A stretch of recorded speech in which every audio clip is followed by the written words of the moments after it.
Varicose veins కి సరైన చికిత్స కోసం సంప్రదించండి ఎవిస్ హాస్పిటల్. నమస్తే రమగారు. నమస్తే జయ. రమగారు, మనకి ఈ నెలలోనే పోలిపాఠ్యం ఉంది, పోలీస్ వర్గారోహణ. ప్రతి సంవత్సరం మీరు చెప్తూనే ఉంటారు, ఏ సంవత్సరానికి ఆ సంవత్సరమే కదా. అదే కదా. మరి పోలిపాఠ్యమి అంటే ఏంటి, దాని విశిష్టత, దీనికి ప్రత్యేకించి ఒక కథ కూడా ఉంది కదా, అది ఇంకొకసారి చెప్పుకుందామండి. నీకు కూడా నోటికి వచ్చేసింది. ఈ కార్తీక మాసపు చివరి రోజు వెళ్ళగానే తెల్లవారి పోలిపాడ్యమి, మార్గశిర శుద్ధ పాడ్యమి. కార్తీక మాసపు మొదటి రోజు బలిపాడ్యమి చేస్తాం. అవును, ఆ రోజున బలి చక్రవర్తి ప్రీత్యర్థం దీపాలు పెడతాం, దానాలు చేసుకుంటాము కదా. చివరి రోజు ఇప్పుడు ఈ పాడ్యమి నాడు కార్తీకం మొదలైతే బలిపాడ్యమి నాడు పోలిపాడ్యమితో కార్తీక ఆరాధనలు మొత్తం పూర్తయిపోతాయి. కార్తీక పురాణం వింటాం కూడా పూర్తయిపోతుంది.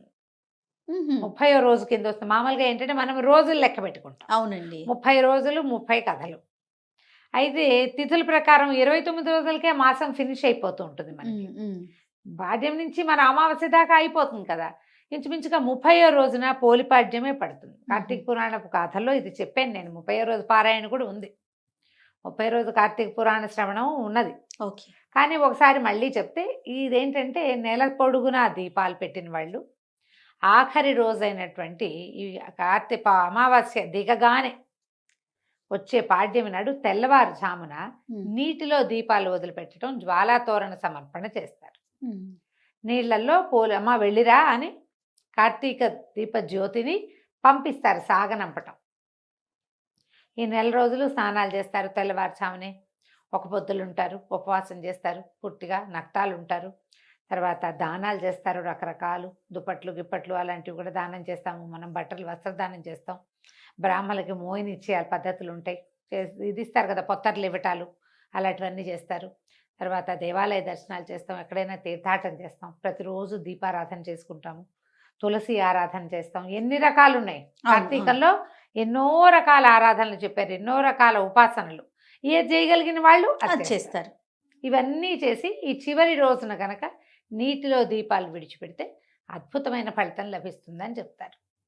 అయితే ఈ రోజున ఇప్పుడు మనం ఏ నీళ్ళల్లో వదులుతాం, మనకి ప్రవాహాలు లేవు, కాలువలు లేవు, ఏమీ లేవు, ఓవర్ హెడ్ ట్యాంకులు ఉన్నాయి అంతే. అందరికీ ఏం చేయలేం కదా. అందుకని సూక్ష్మంలో మోక్షం ఒక బకెట్లో ఒక అరటి దొప్పలో ఏం చేసేవాళ్ళు అంటే, ఇది వరకు ఈ ప్రమిదలు వదిలిపెట్టడం కాదు, అరటి దొప్ప.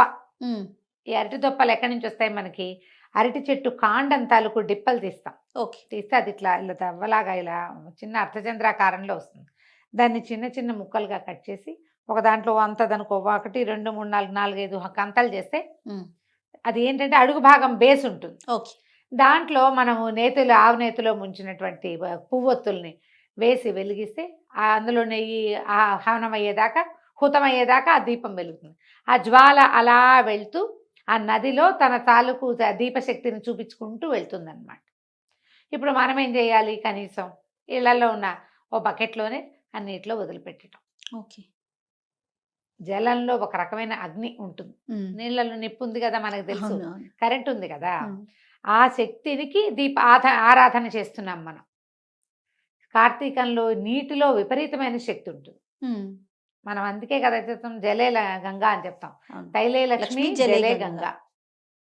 ఆ నీటిలో ఉన్నటువంటి ఆ గంగా నదికి, ఆ అగ్నిస్వరూపుడికి అందరికీ హారతిస్తున్నట్టుగా ఈ దీపాలు వదిలిపెడతాం.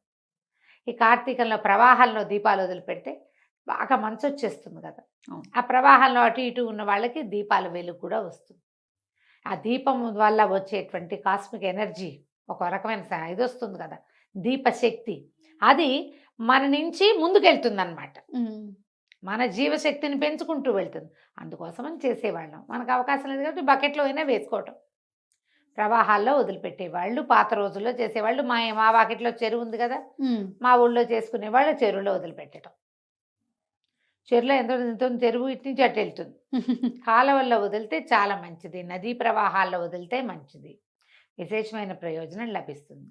దీనికి అనుబంధంగా ఒక చిన్న కథ చెప్తారు. పోలమ్మ పోలి కథ, పోలి స్వర్గారోహణ చేసిన కథ అని చెప్తారు.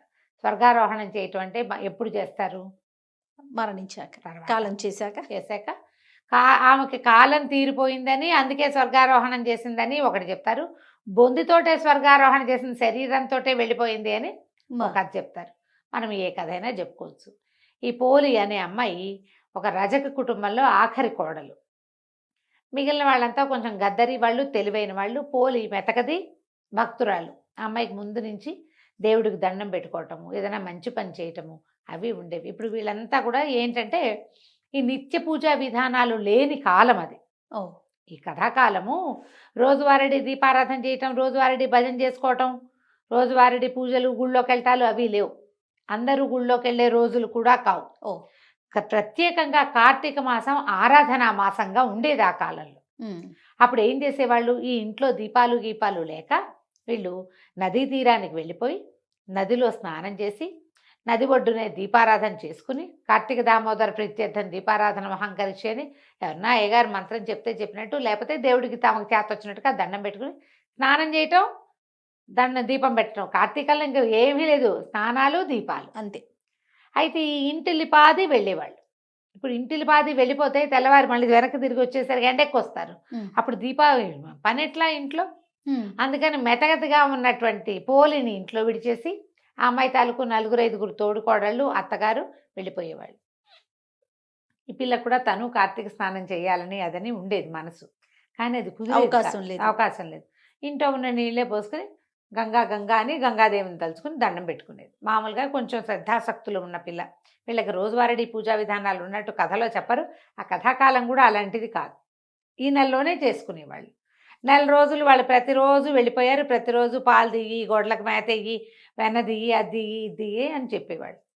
అయితే చివరి రోజైన ఈ పాడ్యమి నాడు, అదేంటి అమావాస్య వెళ్ళిపోయింది. ఆ అమ్మాయి అమావాస్య ఉందనే భావించింది. అమావాస్య వెళ్ళిపోతాం. వీళ్ళంతా వెళ్ళిపోయారు దీపాలు పెట్టుకోవడానికి. ఈ అమ్మాయి ఏమనుకుందంటే, ఇంట్లో ఉన్నాం, కనీసం ఇక్కడైనా దీపం పెట్టుకుందాం వీళ్ళు వచ్చే లోపలని ఏం చేసింది, ఇక అత్తగారన్నీ తలుపులు వేసుకుంటుంది. వాళ్ళ ఇంట్లో దీపారాధనకి వ్యవహారాలు ఏమీ లేవు. ఉమ్, ఉన్నవి పట్టుకెళ్ళి అక్కడ దీపం పెట్టుకుంటారు వాళ్ళు, ఇక్కడేం లేదు. అందుకని ఈ అమ్మాయి ఏం చేసిందట, వెన్న చిలికి ఆ కవ్వానికి ఉన్న అది ఇంత ముద్ద రావాలి లెక్క, అది తీసి అక్కడ పెట్టింది. కవ్వానికి వెన్న అంటుకుని ఉంటుంది గాళ్ళల్లో, తెలుసు కదా, ముద్దలా ఉంటుంది కవ్వం ముద్ద. ఆ ముద్ద తీసి దాంట్లోంచి అట్లా అలా గదిస్తే అంత నలకంత వెన్న వచ్చింది. ఆ దొడ్లో ఒక పమిడిపత్తి చెట్టు ఉందట వాళ్ళకి. చెట్టు విచ్చుకుంటాయి కాయలు. అవును. అందులోంచి కొద్దిగా పత్తి తీసి దాన్ని బాగా నలిపి ఒత్తి చేసి ఈ వెన్నతోటి తడిపి ఒక చిన్న ఆకు దొన్నెలో ఆ దీపాన్ని ముట్టించి ఏం చేసింది, చాకలి కడవ ఉంటుంది వాళ్ళ ఇంట్లో, చాకలి బాణ, బట్టలు ఉడకబెట్టడానికి వాడతారు. అవును. పొయ్యెక్కిచ్చి చవుడు అవి వేసి బట్టలు ఇస్త్రీ చేస్తారు కదా వాళ్ళు, దాన్ని ఏదో అంటారమ్మా, బట్టల్ని కమ్ము బిడవటం అంటారు. మీ ఊళ్ళల్లో ఏమంటారో నాకు తెలీదు. కమ్ము బిడిచి ఇవ్వు అని చెప్పేవాళ్ళు మా వాళ్ళు. కమ్ము బిడవటం అంటే ఆ నీళ్లు బాగా మరిగించి అందులో సున్నము, చవుడు ఏదో వేసి ఈ దుప్పట్లు కొంచెం గార రంగు వచ్చేస్తాయి, పాతపడిపోయి అంటే మాసిపోయిన దుప్పట్లు అందులో పడేసి ఉడికిచ్చేవాళ్ళు. ఆహా. ఉడికించాక బట్టలు బాగా వేడి నీళ్ళల్లో సలసల్లాడితే ఆ గాళ్ళల్లో అవే నేతలో ఇరుక్కుపోయిన మురికంతా బయటకు వచ్చేస్తుంది. తర్వాత ఏం చేసేవాళ్ళు, శుభ్రంగా జాడిచ్చి 2 దెబ్బలు కొట్టి జాడిచ్చేసి ఆరేసి ఇస్త్రీ చేసి ఇచ్చేవాళ్ళు. కమ్ము బిడవటం, కమ్ము పిడిచినట్టుంది అని చెప్పేవాళ్ళు. దాని పేరే అది, ఇంకా అంతకంటే వేరే ఏముందో నాకు తెలియదు. ఓకే. అయితే ఈ బాణ ఒకటి ఉంది పెద్దది, అవి చిట్టి ఉండవు, బాగా 25-30 దుప్పట్లు ఎట్ ఏ టైం వేసేలాగా పెద్ద చాకలి బాణ, దాని పేరే అది, చాలా పెద్దది. అది తిరిగేసి అందులో నీళ్ళు పోసి ఆ బాణలో విడిచిపెట్టింది ఆ దీపాన్ని. అయితే ఏమైంది, అదే సమయానికి విష్ణుదూతలు వెళ్తున్నారట ఆకాశంలో. వెళ్తుంటే ఈ అమ్మాయి ఆ బాణలో దీపం వేశాక గుమ్మానికి ఆనుకొని కూర్చుంది. ప్రాణం పోయింది, ఆ అమ్మాయికి సమయం అయిపోయింది. ప్రాణం పోయేసరికల్లా చటుక్కున వీళ్ళు దిగొచ్చి దేవదూతలు ఎవరు కూడా విష్ణు పార్షదులే వచ్చి ఆ అమ్మాయిని చేదుకొని దాంట్లో కూర్చోబెట్టుకున్నారు. పుష్పక విమానంలో ఒక విమానం వేసుకొచ్చారు వాళ్ళు. వీళ్ళిద్దరూ ఎట్లా ఉన్నారు, శంఖచక్రాలు ధరించి తామర పువ్వులు మెళ్ళలో దండలు కూడా కమలాలంకృతులుగా ఉంటారు వాళ్ళు. ఓహో. సాక్షాత్ విష్ణు స్వరూపులుగానే ఉంటారనమాట. చక్కగా ఉన్నారు, పద్మమాలాలంకృతులుగా ఉన్నారు అని చెప్తారు. ఎప్పుడైతే ఈ అమ్మాయి ఆ విమానంలో కూర్చుందో కాళ్ళు వేళ్లాడేసుకుని కూర్చుందట పక్కన ఒదిగి. కూర్చునేసరికల్లా ఈ అమ్మాయి వీళ్ళింటి నుంచి విమానం లేచేసరికల్లా చుట్టుపక్కల వాళ్ళు చూసేసి అమ్మో పోలిని తీసుకుపోతున్నారు, పోలికి స్వర్గం వచ్చేసిందని కేకలు పెట్టేసరికల్లా ఆ కేకలు ఒక్క కేక నుంచి ఓ కేక అట్ట పోయి ఆ నది తీరం నుంచి స్నానం చేసి తిరిగి వస్తున్న అత్త ఆ తోడుకోడళ్ళకి వినపడింది. అందరూ ఆశ్చర్యపడి, ఇదేంటి 4 రోజులు దీపం మేము పెడితే దీనికెటా వచ్చింది స్వర్గం, విమానం మాకు రావాలి, దానికెటా వచ్చింది? అత్తగారు పరిగెత్తుకుంటూ వచ్చి అవి ఎగిరిపోతున్న విమానంలో నుంచి కాళ్ళు వేళ్లాడేసి కూర్చుని ఆ పోలి కాళ్ళు పట్టేసుకుందట ఆవిడ వెళ్ళటానికి. తను కూడా ఆ అమ్మాయి కాళ్ళు, అత్తగారి కాళ్ళు పెద్ద కోడలు కాళ్ళు చిన్న కోడలు, అట్ట వరుసగా 5గురు ఒకళ్ళ కాళ్ళు ఒకళ్ళు పట్టుకుని వేళ్లాడుతూ వెళ్ళారు. పైకి వెళ్ళారు కొంత మేరకి. వెళ్ళేసరికల్లా ఈ దేవదూతలు ఇద్దరు ఉన్నారు కదా, విష్ణు పార్షదులు ఇద్దరు చూసి, ఈ అమ్మాయికి అవకాశం ఉంది మీకు అవకాశం లేదని అత్తగారి చేతుల మీద ఒక దెబ్బ కొడితే మొత్తం అంతా గుంపంతా కింద పడిపోయారు. పోలీస్ స్వర్గానికి వెళ్ళిపోయింది. అది మార్గశిర శుద్ధ పాడ్యమి, అమావాస్య వెళ్ళిపోయిన మరుసటి రోజు. ఆ రోజున అమ్మాయికి స్వర్గారోహణ లభించింది. ఆఖరి రోజైనా దీపం పెట్టండి నాయనా, స్వర్గం లభిస్తుందని చెప్పడం. చివరి రోజున 4 రోజులు చేయలే, పాడ్యం నాడైనా పెట్టండి కనీసం, అంతే. ఆఖరి రోజు కార్తీక ఆరాధనలు ముగిసిన రోజునైనా మనం ఇట్లా జ్వాలా తోరణంగా కాకపోయినా ఒక దీపంగా అయినా పెట్టి కార్తీక దామోదర ప్రీత్యర్థం ఒక నమస్కారం చేసుకుంటే అదైనా ఫలితాన్ని ఇస్తుంది. అది మాత్రం ఎందుకు మానేయాలి? మనం ఏం చేస్తాం, 4 రోజులు పెట్టుకున్న వాళ్ళు ఆ రోజు పెట్టుకుంటారు. ఏ రోజు పెట్టుకోలేని వాళ్ళు ఈ రోజు అయ్యో కార్తీక మాసం అయిపోయింది అని అమావాస్య నాడు అనుకోకర్లా తెల్లవారి పొద్దున్నే పెట్టండి దీపం తప్పకుండా. దీన్నే కార్తీక పోలిపాడ్యమి స్వర్గారోహణ కథ ఇదే చెప్తారు. ఆమెని జీవించి ఉండగానే తీసుకుపోయారని ఓ కథ చెప్తారు. జీవించి ఉండగానే తీసుకెళ్తే ఆ అమ్మాయి కాళ్ళు వీళ్ళంతా పట్టుకున్నారు, అప్పుడు కూడా ఇదే అయినట్టు. ఆ అమ్మాయి జీవించి ఉండగానే స్వర్గం లభించింది, లేదా స్వర్గం అని చెప్తారు. విష్ణు పార్షదులు వచ్చారని చెప్తారు పురాణంలో.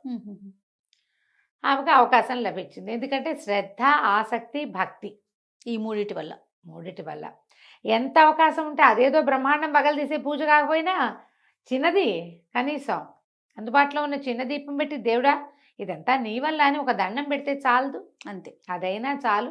ఆ ఒక్కరోజైనా చేతనైనంత చిన్న దీపమైనా పెట్టి నమస్కారం చేసుకోమని. ఇప్పుడు ఆ రోజు ఈ కథ వినాలా రమ్మగారు? ఈ కథ వినాలి, ఈ కథ తలుచుకుంటే మంచిది. సంతోషం. ఇంకా ప్రత్యేకించి మనం చేయాల్సిన పూజా విధానం ఏమన్నా ఉంటుంది? ఏమీ లేదు, దీపం పెట్టడమే ప్రధానం, అంతేనా? అంతే. తప్పకుండా రమ్మగారు. నమస్తే. నమస్తే.